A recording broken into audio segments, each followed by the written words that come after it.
Halo Sobat Dikbud, saya akan menjelaskan latar belakang inovasi sistem penerimaan murid baru Dinas Pendidikan dan Kebudayaan Kabupaten Luhut Timur. Sebagian besar proses penerimaan peserta didik baru masih dilakukan secara manual melalui pendaftaran langsung ke sekolah, pengisian formulir, dan verifikasi data secara fisik. Hal ini menyebabkan antrian panjang di sekolah, ketidaknyamanan bagi calon siswa dan orang tua, serta seringkali rentan terhadap potensi manipulasi data. Keterbatasan akses informasi, banyak orang tua dan calon siswa yang kesulitan mendapatkan informasi terkait jalur pendaftaran, persyaratan, kuota sekolah, dan domisili wilayah secara tepat waktu. Keterbatasan ini mengakibatkan terjadinya ketidakmerataan akses dan pemahaman informasi di kalangan masyarakat. Kurangnya transparansi dan akuntabilitas. Proses seleksi yang kurang transparan seringkali memunculkan praktik-praktik tidak sah seperti pungli atau pungutan liar, atau seleksi yang tidak objektif. Hal ini menurunkan kepercayaan publik terhadap sistem penerimaan murid baru yang ada. Tuntutan digitalisasi layanan pendidikan. Sering dengan perkembangan teknologi, masyarakat semakin mengharapkan sistem yang lebih efisien, transparan, dan mudah diakses melalui perangkat digital. Terlebih lagi, semakin mempercepat pergeseran menuju digitalisasi layanan publik, termasuk dalam pendidikan, kebutuhan untuk menyederhanakan proses seleksi penerimaan murid baru yang melibatkan beberapa jalur domisili, jalur prestasi, afirmasi, dan sebagainya. Ini memerlukan sistem yang dapat mengelola berbagai data secara terintegrasi dan meminimalkan kesalahan dalam proses seleksi.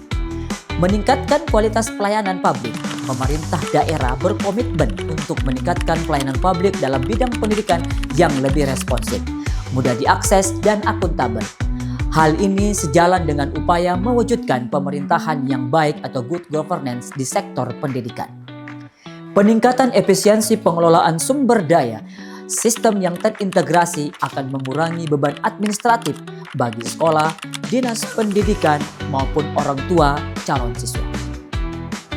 Pengelolaan data yang lebih efisien akan memungkinkan sekolah dan dinas pendidikan untuk fokus pada kualitas pembelajaran dan layanan pendidikan yang lebih baik. Berikut adalah beberapa langkah yang dapat diambil dalam proses penjaringan ide inovasi ini. Yang pertama, pengumpulan masukan dari stakeholder terkait.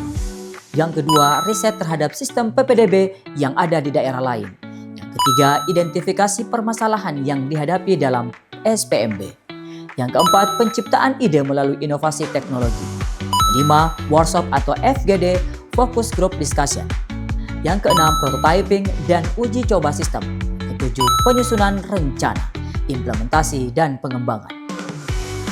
Dalam melakukan pemilihan ide inovasi SPMB, pemilihan inovasi pada sistem SPMB didasarkan pada kebutuhan untuk meningkatkan efisiensi, transparansi, dan aksesibilitas dalam proses penerimaan murid baru. Beberapa ide inovasi meliputi digitalisasi proses pendaftaran, pengembangan platform berbasis website atau aplikasi untuk pendaftaran, pengunggahan dokumen, dan pembayaran secara online. Integrasi sistem penghubungan data calon mahasiswa dengan database nasional pendidikan, ujian online dan berbasis EI, sistem CBT, dan analisis berbasis untuk penilaian objektif.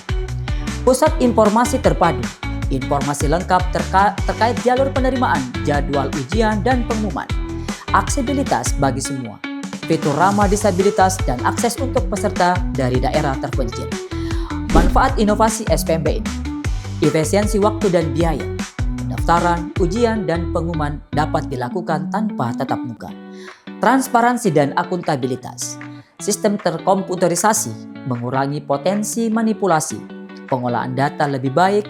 Data peserta tersimpan secara digital dan mudah dianalisis. Kemudian, akses informasi jadwal, persyaratan, dan hasil ujian tersedia secara online.